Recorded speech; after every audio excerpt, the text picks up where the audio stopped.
Good morning po, good afternoon, good evening. Welcome sa channel ko po, Tito Noyce Vlogs. Today is Thursday mga kababayan ko. It's November 20, 2025. Napakabilis ng araw, no? Advance Merry Christmas sa inyo mga kababayan ko. At advance Happy Birthday sa magbe-birthday sa last week ng November mga kababayan ko. Isa na ako ron. At Happy Birthday advance kay DJ Oxy, mga kababayan ko. Yung pinag-usapan natin na Oxy, kailangan alam mo na. Kaya po, may takip na table napkin ang aking cellphone. Ayoko pong makita ang pagmumuka nitong babaeng to. Siguro yung boses na lang. Itago natin sa pangalan, Auntie Claire Castro, na super POS, hindi nag-iisip na abogado pa man siya mga kababayan ko. Nire-reverse niya o iniibang issue. Kesyo si Pangulong Duterte. Ito na, tingnan natin. Kasi, di ba kailan ba yun? Yung last Monday, si Senador Amy Marcos, nagkaroon ng revelation mga kababayan ko na yung kapatid nga niya, ang ating Pangulo I will not, hindi ko na sasabihin na di umano, kapatid yan mga kababayan ko. Karnal na kapatid, mga kababayan ko. Nagtalo nga siya, ang pamangkin niya, si Sandro at saka si Amy, na hindi ro anak ni Ferdinand Marcos Sr., mga kababayan ko. Ito himayin natin ang sinabi ni POS, Auntie Claire Castro, mga kababayan ko. Bakit siya masyadong concerned ngayon about di umanong paggamit ng drug test? Okay. Samantala, ang dating Pangulong Duterte umamin nagmamarihuana. Okay. At nag-fentanyl. Marijuana? Inamin ba ni Pangulong Duterte nagmarijuana? Yung bata siya? Yung fentanyl, mga kababayan ko, Attorney Claire Castro, na abogado ka pa naman, may prescription po yung fentanyl. Pain reliever yung mga kababayan ko. Yun ang ginagamit sa ibang bansa na pang-relax. Minsan umaabuso nga mga kababayan ko.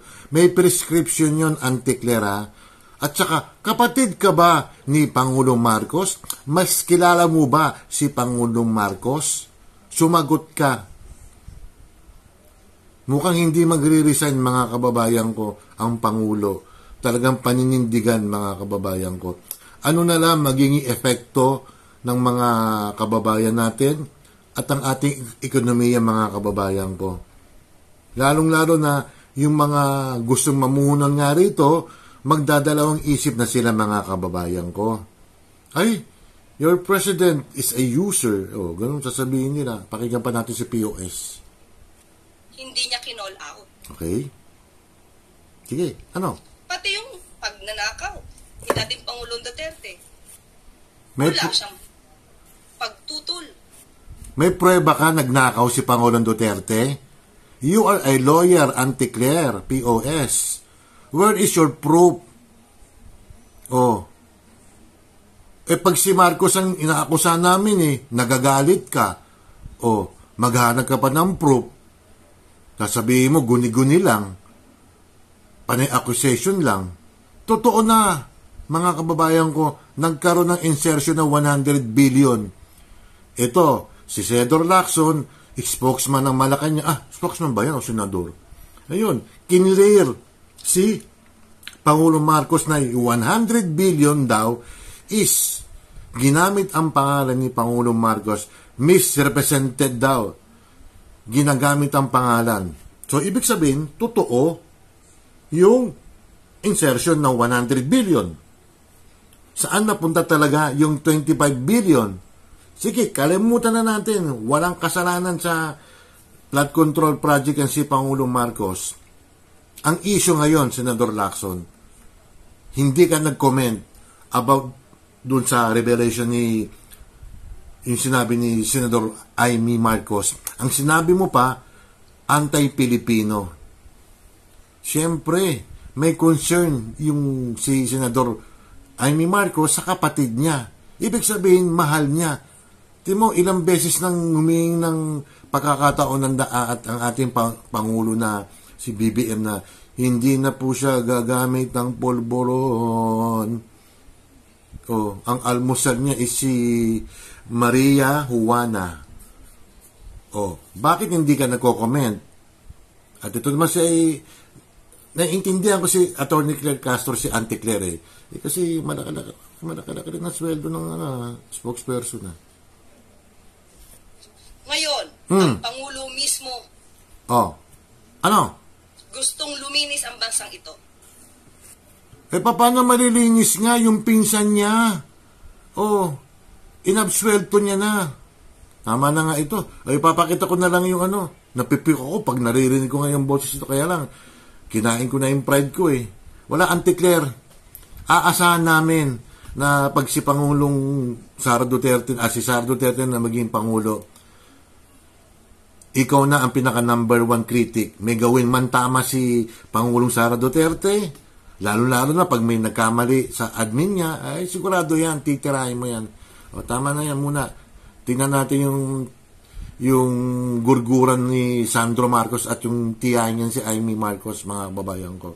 Pasensya na po kasi tissue, ginagamit din sa CR to, bagay kay Auntie Claire, ginagamit sa CR yan Hindi lang po. Ito mga kababayan ko, yung magtiyahin si Senador Amy Marcos at si Majority Floor Leader Sandro Marcos, mga kababayan ko. Kasi ito nakasulat gustong paingayin ni Sandro ang usap-usapan, hindi ako tunay na kapatid. Ang sabi niya, magpapa-DNA test ako. Magpa-hair follicle test sila. Kasi nabanggit nga ni Senador Amy Marcos yung Monday na nagpupulburon din daw ang mga anak ni BBM at ni Lisa Marcos, mga kababayan ko. Nililigtas ni Sandro Marcos ang tatay niya. At least tatay mo yun, alam mo ang ugali nun. At saka magkakapatid. Ayaw mo nun, Sandro Marcos, na itong tiyahin mo na nililigtas yung kapatid mo sa kapahamakan. Kaya, sinabi ko pa naman yung nanalo tatay mo, baka pwede ka maging presidente, binabawi ko na. Napupulburon din ka pala At saka ang makakasagot yan, mga babayan ko, itong isisingit ko si POS si Auntie Claire Castro. Ang makakasagot lang talaga yan, kung tunay talaga na gumagamit ang pulburon itong Pangulo natin, ay si Marcos mismo.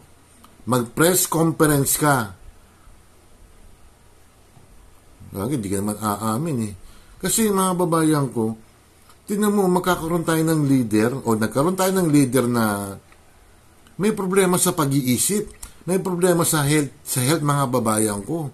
Sakit na yan, mga kababayan ko Ang sigarilyo po, mga kababayan ko, sad to say, ako'y nagyoyosi, mga kababayan ko, but hindi naman ako chain smoker.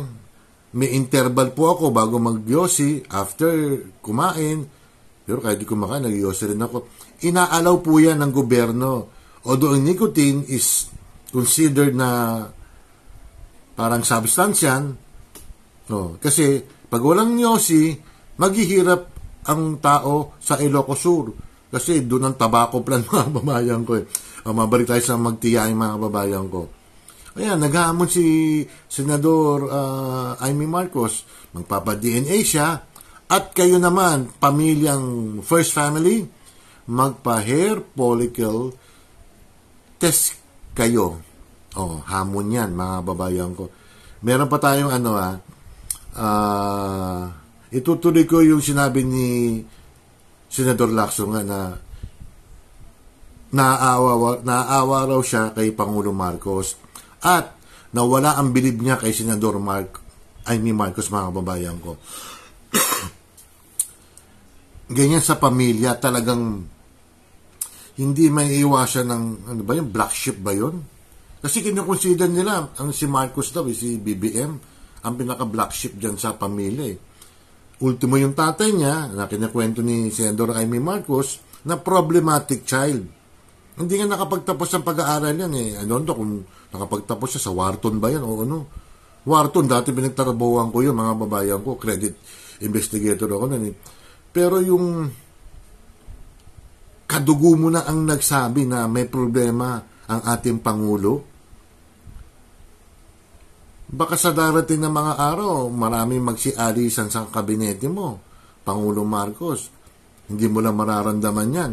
At kung di ka talaga bababa, although nasa option mo yan, prerogative mo yan, kung talagang ayaw mong bumaba sa pwesto, ano magagawa namin? Magtitiis na lang kami na meron tayong Pangulo na gumagamit ng pulburon or kumakain ng pulburon, mga babayan ko. Di ba? At ito na lang, mga babayan ko, yung mga pinklawan dyan, yung mga dilawan, yung mga nasa left, magbasa kayo ng Constitution. I'm not a lawyer. Kasi sabi nila, mga babayan ko, hindi sila papayag kung sakali man bumaba si Pangulong Marcos, hindi sila papayag na maging Pangulo si Sara Duterte. Mga tupid pala kayo eh. Mga illiterate, mga primitive, mga Emron. Pag ang presidente is incapacitated, nagkasakit, or namatay, automatic nasa Constitution na ang successor ay ang Vice President. Hanggang doon lang ako. Kayong mga pinglawan, dilawan, mga left-leaning, mag-aral kayo ng konti ng Constitution. Hindi ako abogado at hindi rin ako nagbasa ng Constitution, konti lang. Pero nakasaad doon, may isang article doon na just in case na incapacitated ng Pangulo, may sakit, malubha, namatay, automatic, ang Vice President ang magiging Pangulo, ang papalit. Entiendes? Morons? Paki-like, share lang po. Paki-subscribe lang po. Pasensya na po hindi man ako nagre-raise ang voice eh. Talagang niloloko tayo, mga babayan ko eh. Hindi natin kakalimutan yung mga pinaggagawa ng pagnanakaw na yan.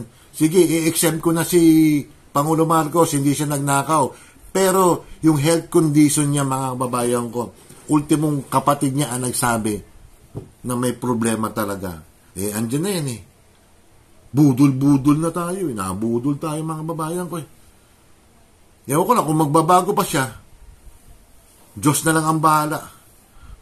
Mag-iingat po kayo at maraming salamat. Shoutout sa inyo lahat. Bye.